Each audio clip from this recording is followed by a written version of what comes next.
আসসালামু আলাইকুম রহমতুল্লাহ বারকাতুহু সাইক। ওয়ালাইকুম আসসালাম রহমতুল্লাহ বরকাতুহ। সাইক, আমি জি, রাঁচি থেকে বলছি, রাজমিস্ত্রির কাজে এসেছি। তো বলেন। আমার প্রশ্ন হচ্ছে সাইক, যে কিছুদিন আগে তো আমি এখানে এসেছি, তো প্রশ্ন জুমা সম্পর্কে, যে এখানে তো সহি আকীদার মসজিদ নাই। তো আমরা কিভাবে জুমার সালাত আদায় করব? কারণ এখানে তো সব দেখছি যে যারা আকীদা সহি নয় তাদের মসজিদ আছে। তো এই হুম, ক্ষেত্রে আমরা কি করব? বলুন, তাদের মসজিদে সালাত আদায় করবেন, আপনার সালাত হয়ে যাবে। তাদের সালাতে যদি ত্রুটি হয় আপনার সালাত হয়ে যাবে। দেওবন্দীদের মসজিদ আছে তো, তাবলিগদের মসজিদ আছে তো, অবশ্যই আছে। আপনার আকীদা সহি নয় মানে নামাজ হবে না এমন বিধান নেই শরীয়তে।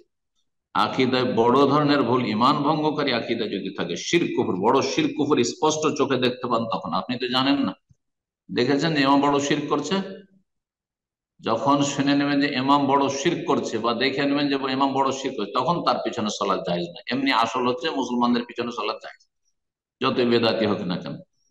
আপনার কাছে যখন স্পষ্ট না হয়েছে ততক্ষণ পর্যন্ত তদন্ত করার কোনো প্রয়োজন নেই, যে মসজিদে গিয়ে ইমাম সাহেবের আগে ইন্টারভিউ নিব, যদি ইমাম এইরকম হয় তাহলে আর পড়বো না।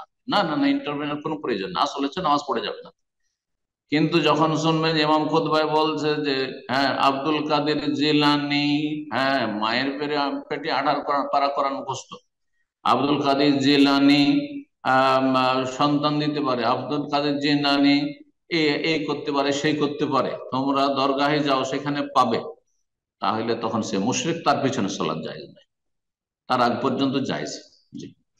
সুতরাং এসব সংশয়ে থাকবেন না আর চরমপন্থা অবলম্বন করবেন না। মুসলিমদের পেছনে সালাত জায়েজ, যতক্ষণ পর্যন্ত তার বিপরীতটা আপনার কাছে স্পষ্ট না হয়েছে।